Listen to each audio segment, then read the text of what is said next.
is a podcast about all things holistic health and self-discovery with me, Ask Elizabeth, counsellor, health advocate and fundraiser.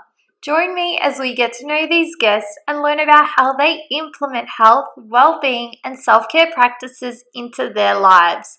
Welcome to Unearthing Wellbeing with Ask Elizabeth, where our greatest wealth is health.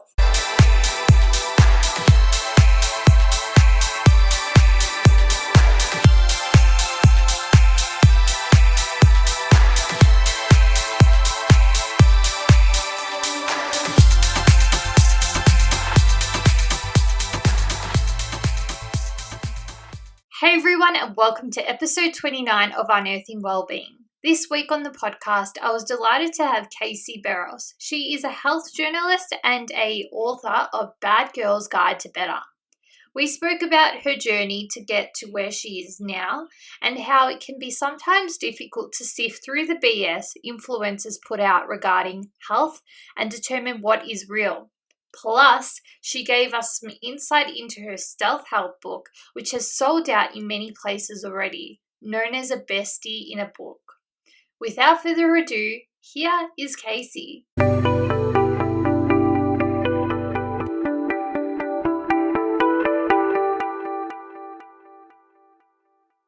Hi Casey, welcome to Unearthing Wellbeing, where your greatest wealth is health. How are you today? I'm very well, thank you. How are you? Yeah, not bad, thank you. Let's start from telling us a little bit about yourself. Sure. So I guess what I do is I'm a health journalist, I'm a wife, I'm a mum of two, and in terms of who I am, I'd like to think that I'm a good friend, an excellent dance floor buddy, and I think my strong suit is being generous of spirit. So I don't know if you're familiar with his work, but I was listening to an interview with Ben Crow the other day, who's a mindset coach, and he was saying we need to step out of the doing and into the being. So I decided today to introduce not just what I do, but also who I think I am to the mix. I love that so much. And you know what? I have to definitely listen to that episode or just the podcast in general, because that is a really great way of looking at life. Absolutely. Agreed. Yeah, I'll send it to you. It's a really good listen. Yay. Thank you so much. So aside from that, tell us more about what you do in terms of your career, how you got here, and a little bit about the field of health journalism that you're in. Sure. So I grew up in Perth and I was really into sport. So I did a lot of athletics, swimming, netball, horse riding, dancing, just really loved the kind of physical pursuits, but also had a real thirst for knowledge. So I was very curious as a kid. I loved learning. And when I got to sort of the end of high school, I don't know about you, but I didn't have much direction. I didn't really know what I wanted to do. I was not one of those kids that was like, I want to be a doctor from the age of 5. So we had one of those career days at school. And I remember sitting there with my parents and my teachers, and they just said, look, English is definitely her strong suit. So we would recommend that she pursues something like journalism. And I didn't have any other direction at the time. And I thought, well, that sounds pretty good. And I suppose if you subscribe to that notion of, well, do what you're good at, that seems like a kind of fun and relatively easy pursuit. It wasn't super high grades to get into, so I wasn't going to have to really knuckle down and study, which definitely appealed to 16, 17-year-old me. So I was not the most studious kid, even though I loved learning. I just really wasn't able to sort of apply myself at that stage in my life, as I'm sure that many people listening will be able to relate to. And so I did follow that road into journalism and did a journalism degree. And as soon as I had finished that in Perth, I recognised that Perth, while it's a wonderful place to grow up, and I'm actually now spending some time back there as an adult raising my children, which is really nice to kind of come back after sort of 15 years in Sydney. I recognised that Perth probably wasn't going to be able to deliver the specialisation that I wanted. So if I had have just wanted to go and work at one of the television networks or for a newspaper, I absolutely could have followed that path here. But my specific interest that I had identified really very early on in my degree was health and wellbeing. And I just could see that I wasn't going to be able to really sink my teeth into that realm here in Perth. And so I moved to Sydney and I targeted a guy by the name of Dr. Norman Swan, who was a family friend. He was at that time in a relationship with one of my mum's dearest friends. And so I approached him for some work experience, which he very kindly allowed me to do. And as luck would have it, he and his partner decided to start a production company and consulting business. And I got very lucky, was in the right place at the right time, and essentially became their first employee. And I was with them for 6 years, and they taught me everything that I would ever want to know, particularly around really having a knack and a thirst for, I suppose, evidence-based health information. And as I'm sure that you can agree, we have no shortage of unqualified people spruiking messages in the media. Mm-hmm. And so my focus has really been on speaking to the right experts, trying to put the right information out there for the public to digest in a way that is really consumer friendly and kind of acting as a bit of a conduit between clinicians and consumers. So I think that's where my value lies.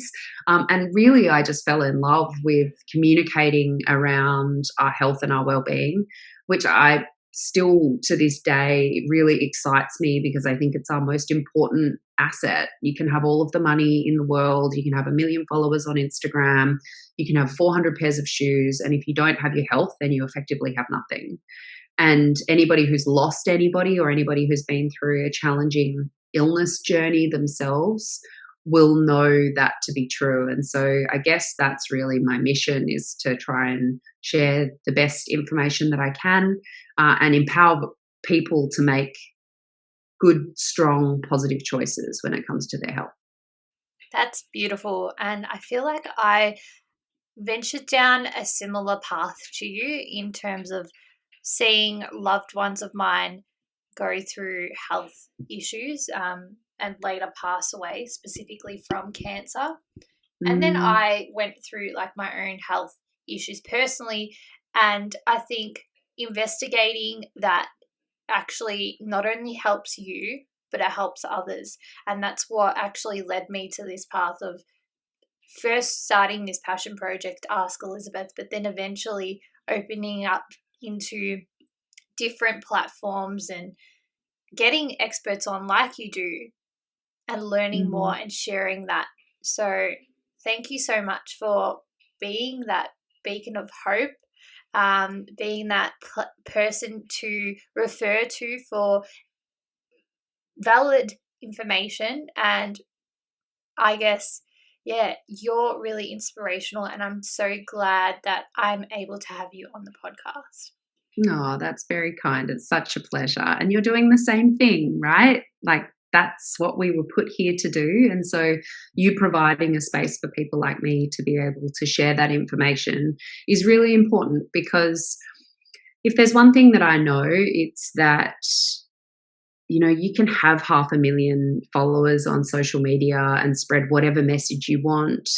But for people like me and researchers and scientists and doctors who might not have 500,000 followers on Instagram or whatever it is, those opportunities for us are fewer and further in between because of how brands and marketing are dominating the social media space.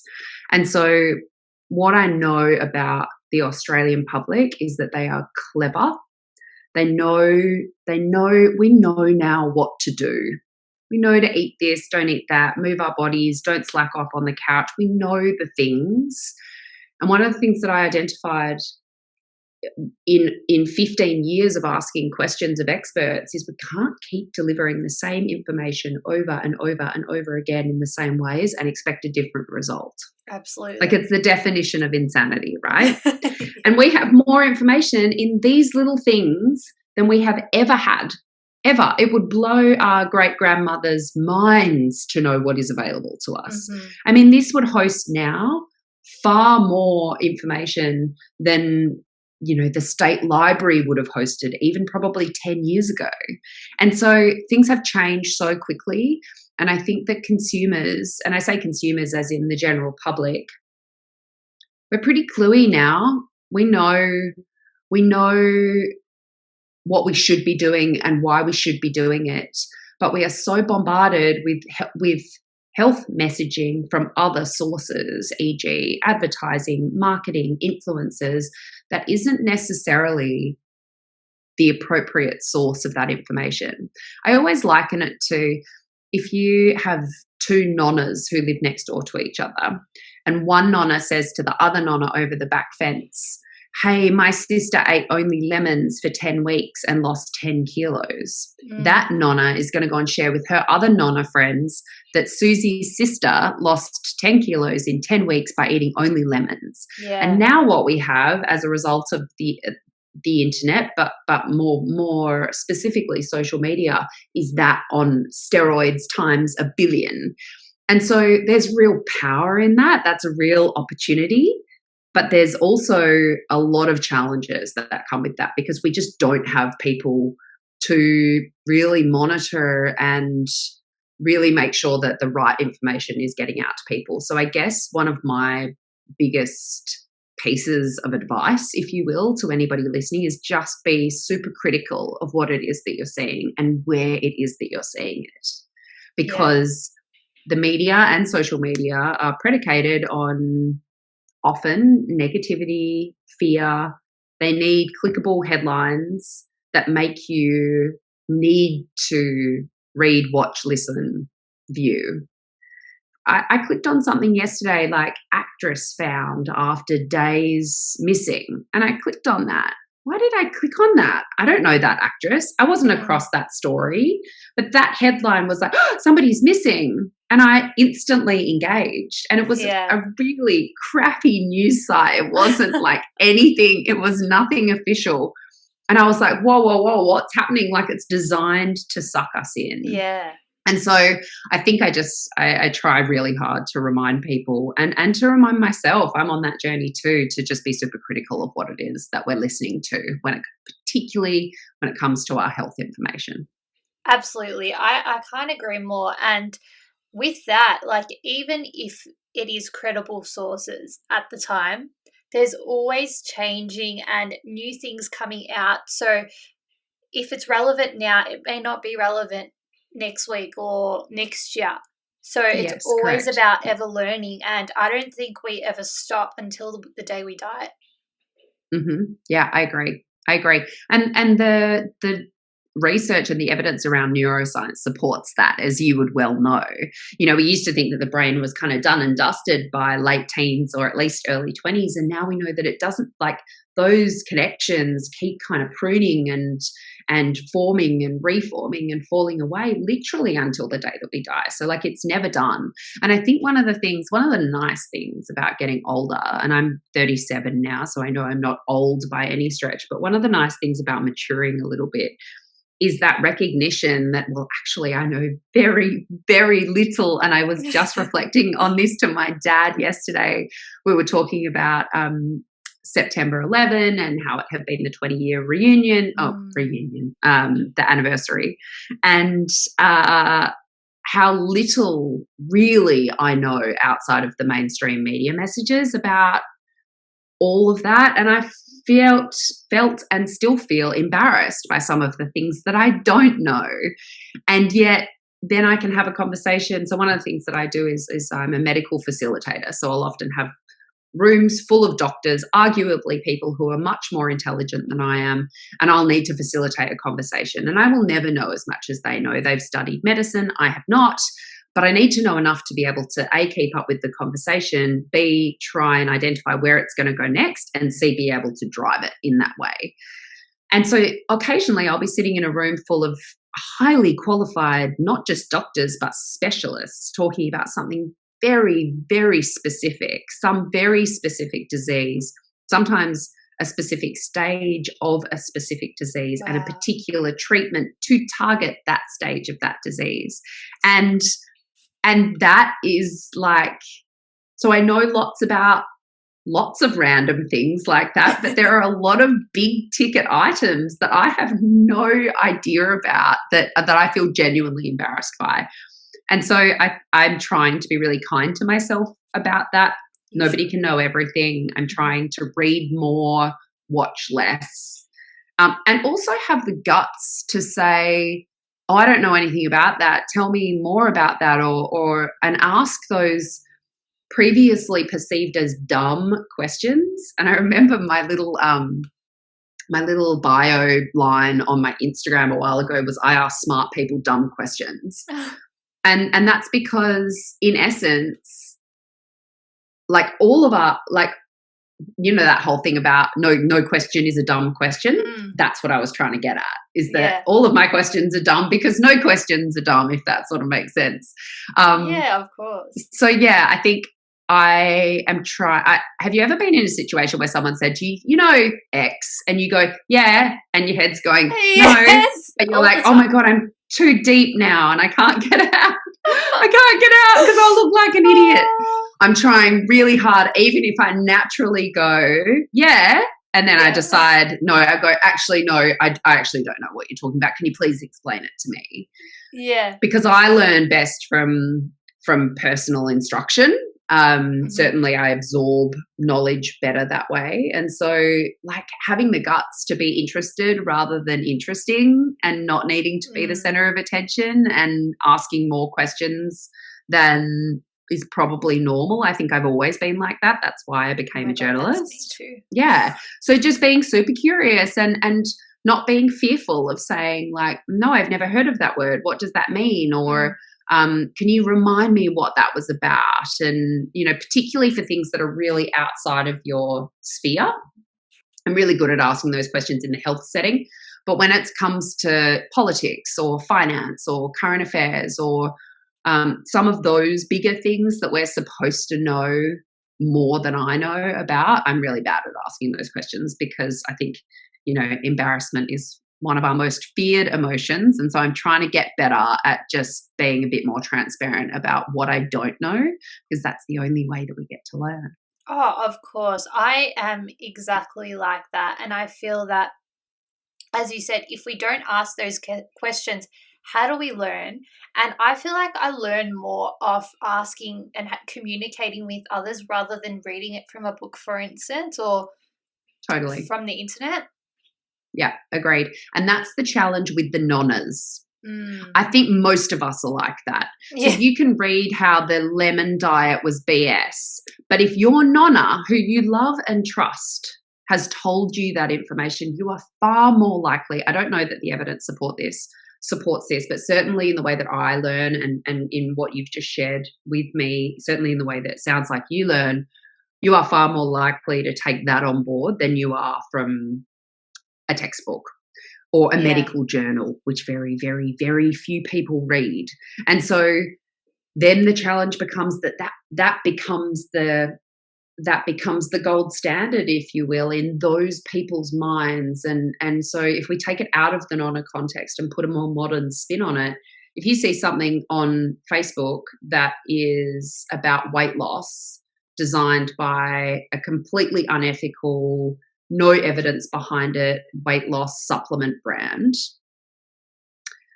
that becomes your true north or your golden star, or that becomes, and you then pass that on to the people that you love and trust, and you only read the headline, which was Beyonce ate 10 lemons a day for 10 weeks or whatever the message was, and we pass it on because we like to be known as knowledgeable.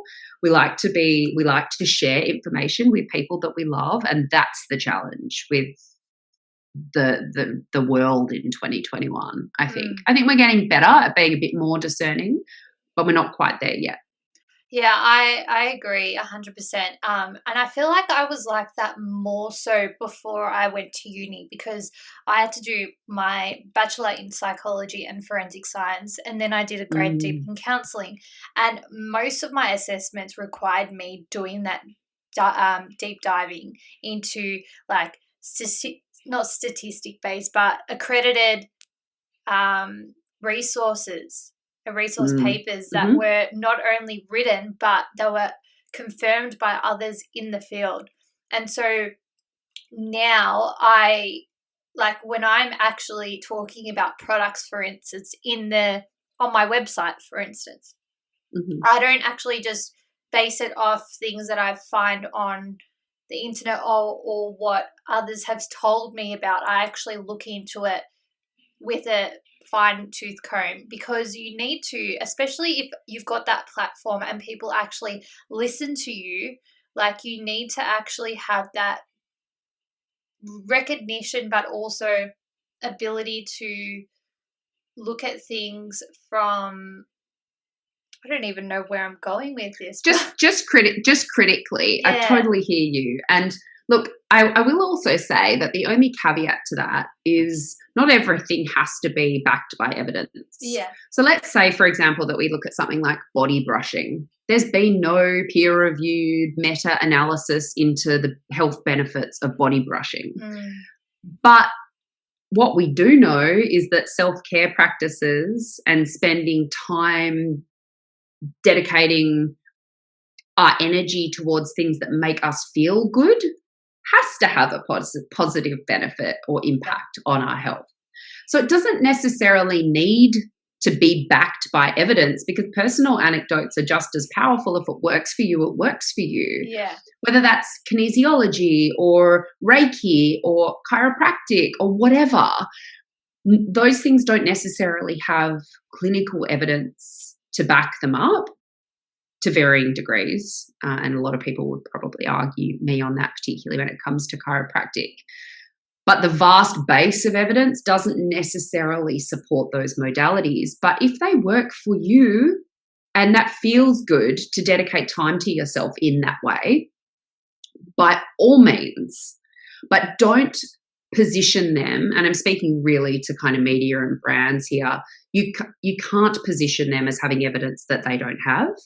And so I suppose then the message for people listening to this and for the public and for consumers becomes, don't pass off information as having evidence behind it that it doesn't have. Just be really discerning and really courteous with your messaging, because to look at it from a serious perspective, if you've heard that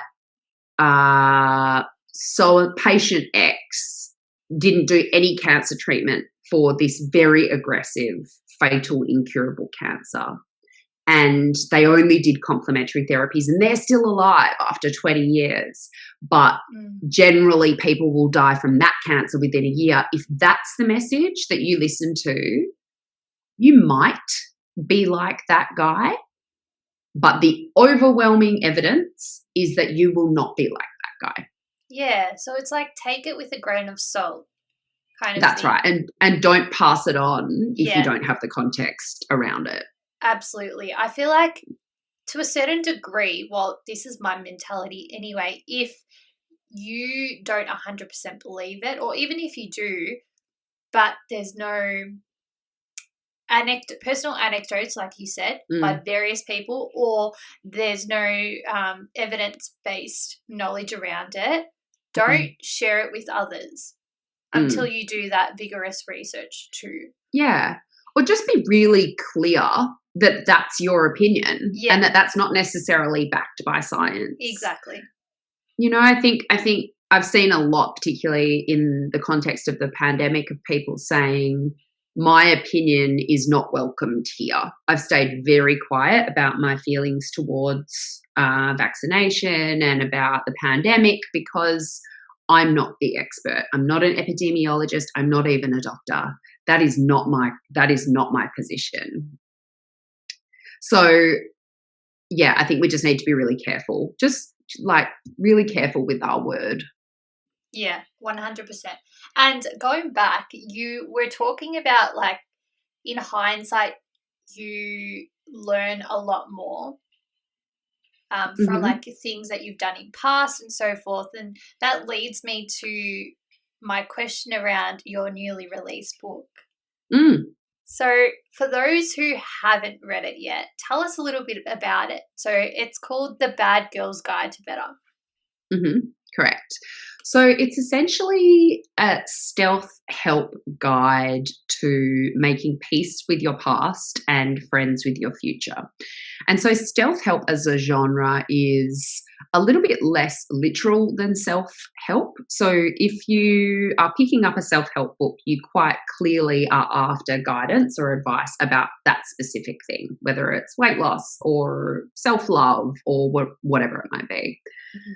Stealth help as a genre is really almost disguising the wisdom in entertainment. So I designed the book to feel like lunch with your girlfriends crossed with a therapy session. So it's built around 16 life lessons I wish that I had learned sooner in my life. I share some personal stories. It's by no means a memoir, but I share some personal anecdotes to I suppose, position each lesson in my own context or in the context of somebody else. I share other people's stories too. Then I take a dig into the data and the research and the evidence because that's my job. And then usually I interview a leading expert about that thing. And so what I hope the net result is, and the feedback that has come back and the challenge that I set myself, is that just when you feel like it's getting a bit self-helpy, I'll make you giggle. And just when you think it's getting a bit too lighthearted, I'll deliver some wisdom. And so I think it keeps the audience on its toes a little bit. And by and large, I mean, it's not a little book. It's like 300 and something pages. And by and large, the feedback has been, I haven't read a book in 5 years and I smashed yours out in 3 days. Like, it's an easy read. And because I think of the stories, you're more inclined to stay. And I really designed it to be a bit of a Bible for young people and particularly for women, but really of any age, to be able to dip back into the lesson that they need at any point in time. So absolutely it can be read cover to cover, and that's the feedback that's coming in, is that people just can't put it down, which is the world's biggest compliment.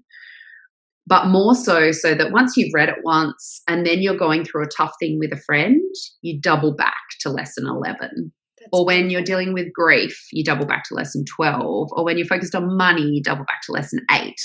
So really, I hope that it becomes kind of a go-to guide for people when they're going through anything challenging, and also some of the good stuff, or just kind of wondering who they are and where they're going, that they double back to that lesson to kind of empower themselves to move forward. That is amazing. And I feel like this is what we need in our lives right now. And I'm looking forward to reading it so much because like I've heard like anecdotes from the book, and because I've listened to a fair few podcasts with you, I feel like I know what's coming, but I'm really excited to just dig into it and actually put this time into reading it and use it as my like my self-care. Yes, absolutely. And a lot of people have said that, you know, that they're just so enjoying stealing away for a few minutes. And people who know me say like, I can hear your voice reading it to me, which is good. It means that it's very authentic, and I'm super, super proud of it. I've always said if there are only 2 people who read it and they're my 2 little girls one day, then my job is done, because, you know, shitty things happen, and if they ever lose me, I have put everything that at this point in my life I know and feel and believe and back, and that's powerful for them. So I hope it becomes like a guide. And it's so interesting, like when we pitched it originally, I was like, target market's 25 to like 35, 40. Mm-hmm. But actually the overwhelming feedback from market so far has been that people who have already traversed some of those challenges are recognizing themselves in those pages And it's allowing them to make peace with some of their past in a way that perhaps they hadn't been able to before.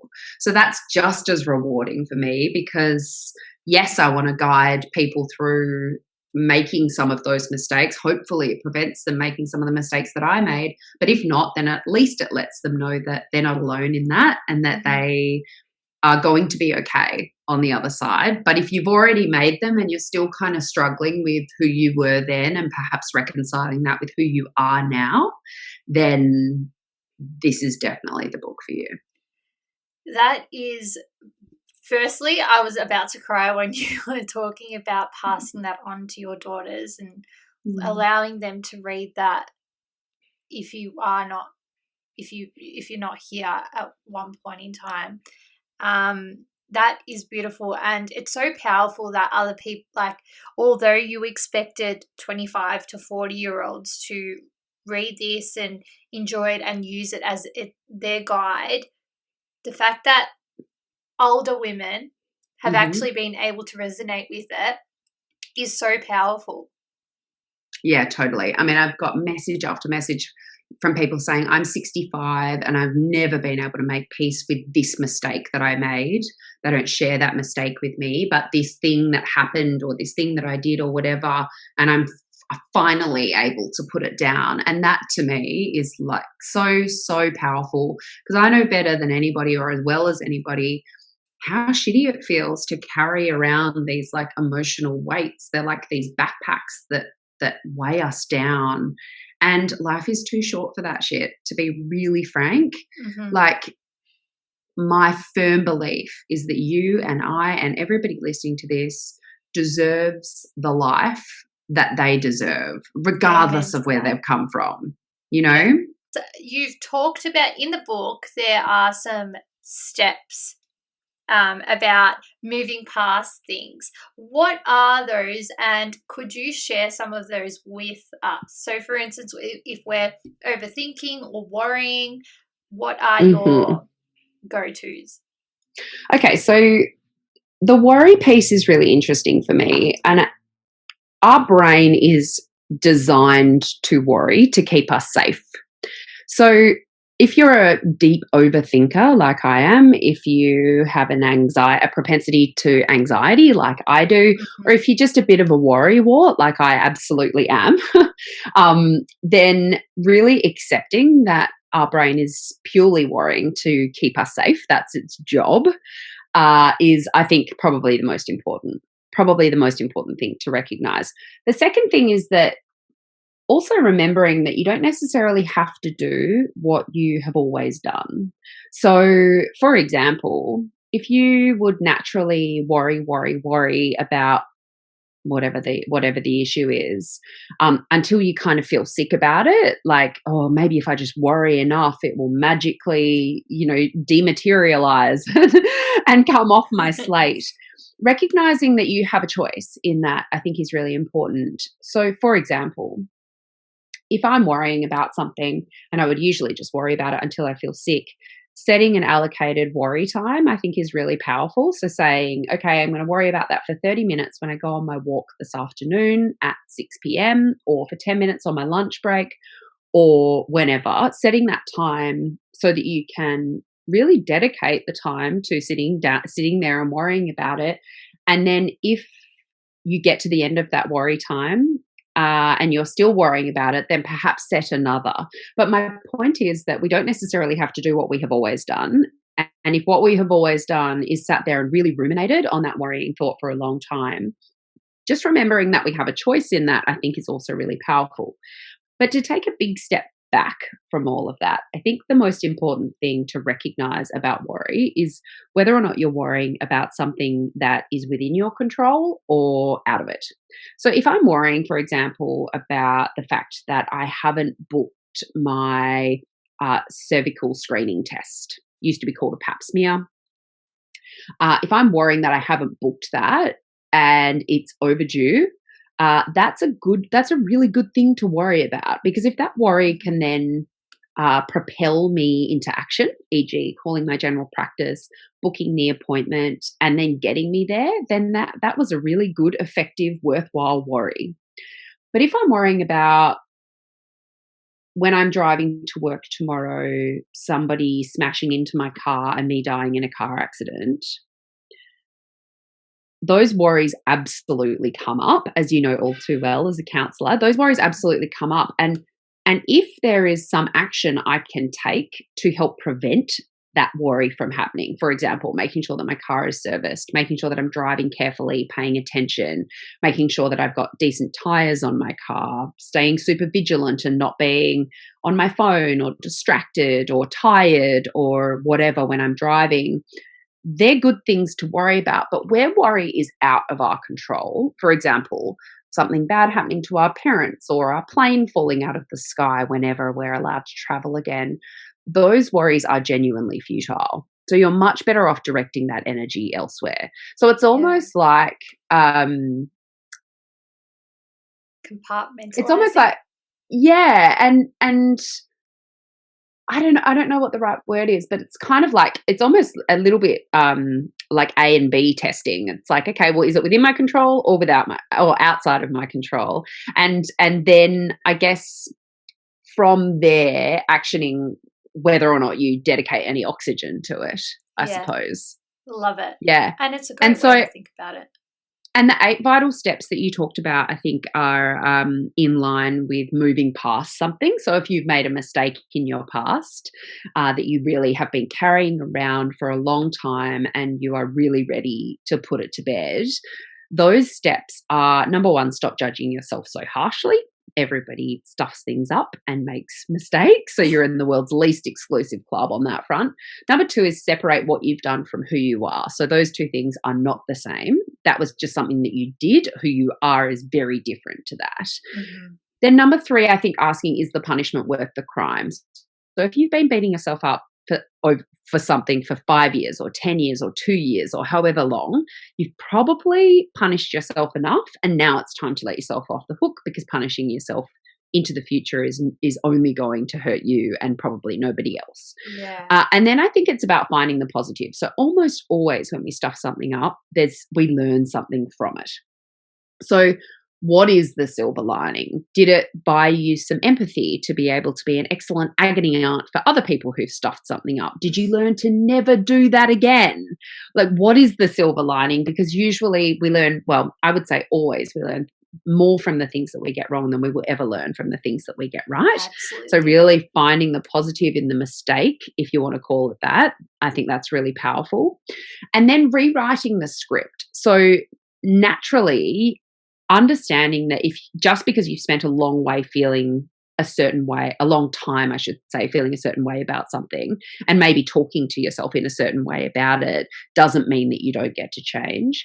And then number 6 is apologize. And that might not necessarily be apologizing to the person that was affected. It might just be apologizing to yourself. You didn't know then what you know now. And so saying, oh, I'm really sorry, Casey, that I put you in that position, I think is really powerful. Even if it's just putting it out there to the universe, say it out loud, write it down, whatever it might be, just get it out of your head and your heart and out into the ether, because I think that's really powerful. Number 7 is lighten the load. So talk it out with either with a professional like yourself, a counselor or a psychologist, or a trusted confidant who will kind of listen and love you anyway. Just being aware that might feel really vulnerable, and so being really choosy about who that person is that you choose with, I think, is really important. And then the last one is break the habit. So that memory will pop up again, particularly if you've been beating yourself up over something for a really long time. Your brain is well versed in running that same script again and again and again. So just being really kind to yourself about the fact that that's going to pop up again, and reminding yourself, we dealt with that and I can still feel bad about that, but I'm just not bringing that into my day to day. Oh my God, I love those. And they're so true. I think this will be like people's Bible in terms of like ensuring that we're not stewing over things and enjoying our lives to the fullest, because we don't know how long we're here for. We're here for a good time, not a long time after all. I want to be here for a good time and a long time. Yeah, amen to that. Yeah, so true. And I guess like we don't want to give too many spoilers out for those who are wanting to listen, but what are your parting words for the book? I would say you are not your mistakes. I think that's really, really important. And that you deserve whatever it is that you want out of life, out of your life. And shitty things happen to all of us. People don't always do the right thing by us, and we don't always do the right thing by others. And being really kind to yourself about that, and trying to embrace the lessons that delivers. And I think more than anything, making peace with your past is about falling in love with the parts of you that you would prefer the world didn't see. You don't get the light without the darkness. Every living thing casts a shadow. And it's really important to try and fall in love with those bits that you probably think that people might not like if they knew about you. I mean, being able to show up in the world as your full, transparent self. Here are the good bits, here are the great bits, and here are the shitty bits. And being okay with that, I think, is one of the most powerful positions to be able to operate from. Yeah, so true. And even if you look at yin and yang, it's not a full symbol if it's not together. And it's beautiful together, because nothing is perfect at the end of the That's day. right. That's right. Yeah. And I guess my last question that I ask all my guests, and you might have actually answered all these questions, but what are your 3 tips for unearthing well-being? Well, I had to ask you over email what this meant to you so that I was clear about it. And I think what I would say is if the term health, and I think we use these terms interchangeably, health and well-being, we often lump them in together, and they're actually not the same thing. And so if health is considered the absence of disease, for example, then well-being, I think, is really a step beyond that. And so I tried to think of 3 specific, really tangible takeaways that I would like to leave people with. The first one is to stay curious, question the information, and seek out evidence where evidence exists. So be scrupulous with your word, be really discerning about the information that you take on, and certainly that you share with others. Number 2 would be, there's a big focus on physical health and more a focus on mental health, but don't discount your emotional health.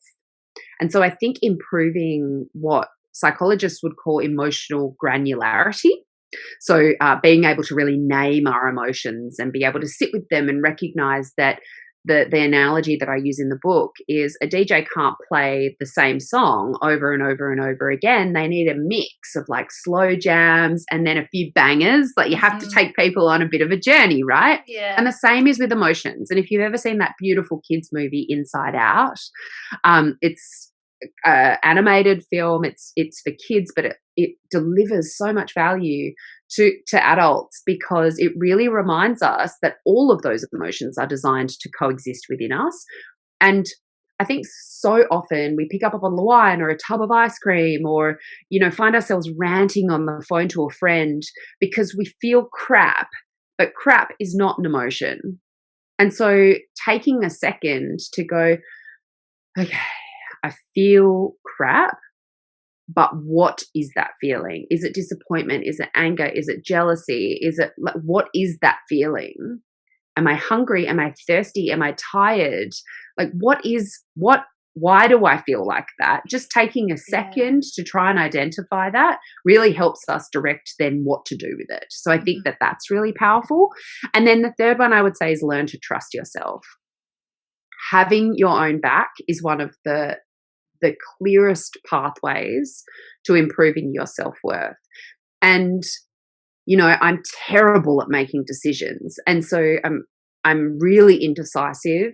And I mean, I'm talking little decisions like which way to go, or whether to go to that movie, or what to order for dinner. But obviously that parlays into much bigger decisions are agonizing for me. Do I stick with this job? Do I call the book that? Do I stay with this person? Which school do I send my kids to? Those things become insurmountable challenges. And so I think that getting good it's like a muscle, right? Like you've got to get good at making decisions. So what I say in the book is even with little decisions like what to have for lunch or which way to walk to work or what to wear or whatever it might be, get really good at making them quick, swift, decisive. I'll have the fish or the pasta. Don't agonize over that. That is not worth your time and energy. Eat the fish or the pasta. Like or if you get order envy. Yeah, exactly. So getting really good, I think somewhere along the way, I unlearnt to trust myself. And so if you can trust yourself to make little decisions, then you can trust yourself to make big decisions. And sure, recruit some outside opinion.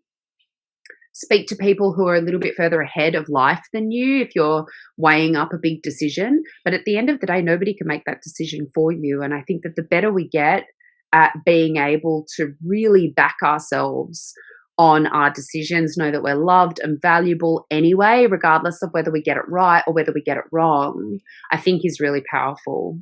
And so that would probably be my biggest message when it comes to well-being is like learn to trust yourself about little things and about big things.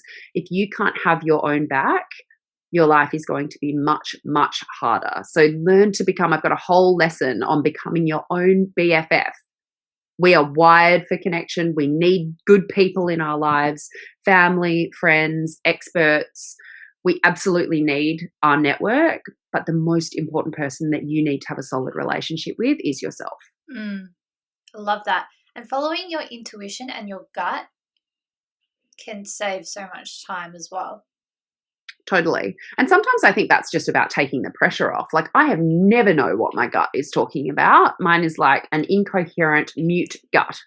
And so I never know, but maybe sometimes what I remind myself of, and I don't mean to sound flippant here because I get that you can't like toss a coin, particularly when it comes to some bigger decisions, but sometimes what if there is no right or wrong choice and there's just choice A and choice B and they have different outcomes? Like most of our choices are not permanent. Yeah.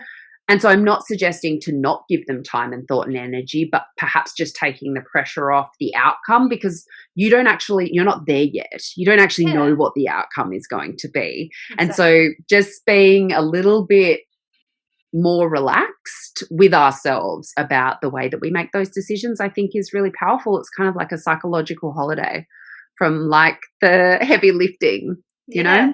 Yeah, 100%. And what I find is when you're pulled to that or pulled to one choice, it's kind of your body and your mind's kind of telling you to go in that direction, or if it continues to come up, you know that's the choice for you and you just have to try it. Yeah, agreed. Thank you so much for everything that you do. I really loved being a guest for you. Thank you so much for coming on. I appreciate it so much. You have been amazing and I can't believe it's almost been an hour. So grateful. I know. I could talk to you all day. Me too. Well, thank you again. And for those who are wanting to purchase a book, can you quickly tell us where they can do so? So all good bookstores. I know lots of places are sold out, but Booktopia definitely still has copies. The Bad Girl's Guide to Better is the name. And on my I sell them via my site as well. So if you're having trouble finding one, you can go to CaseyBeros.com, head to the shop. The book is in there. And then I can sign it for you if you want a copy that way. But pro tip, usually Target, Big W, they're usually a little bit cheaper than the recommended retail price. So if you're looking for a bargain, that's the place to go. And if you are listening outside of Australia, then via my Instagram and also the Bad Girls Guide to Better Instagram page, there's a list with all of the links for worldwide. So perfect. Wherever you're listening from, you can get your hands on a copy. And so yeah, Booktopia, Dimmicks, any of those places have them as well. Perfect. And your handle for Instagram is? Casey Beros, CaseyBeros, and then the Bad Girls Guide to Better is the account for the book, which has lots of lols and funny little wisdoms. So you can check that out as well. Amazing. Well, sending lots of love, and I hope you have the most amazing day. Right back at you. Thank you.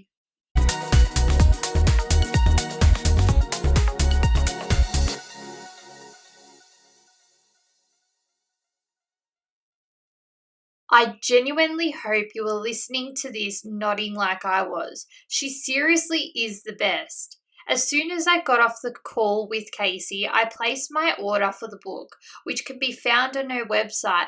I implore you to get your hands on it too. There is a reason why it's sold out.